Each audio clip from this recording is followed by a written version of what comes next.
Let's talk about some of those regional players, Saudi Arabia and Israel in particular.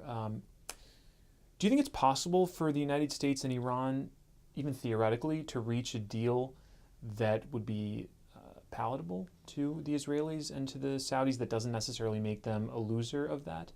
I think actually in the bottom final analysis, they're not so worried about Iran getting a nuclear weapon because basically Iran has had 20 years to build a nuclear weapon and it really hasn't done that.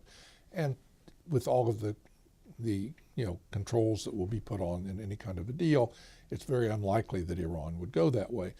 But there's a real possibility that there will be a shift of sort of the balance of power in the Middle East, and that the United States is not going to abandon Israel and is not going to abandon Saudi Arabia, but may very well feel that Iran should be brought into those discussions on strategic issues.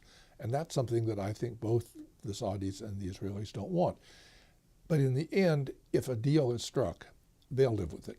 And I think I've talked to fairly senior Israelis about this, and they say privately, that if a deal is done, Israel will kick and scream and complain, but if it is done and it goes through, they'll live with it.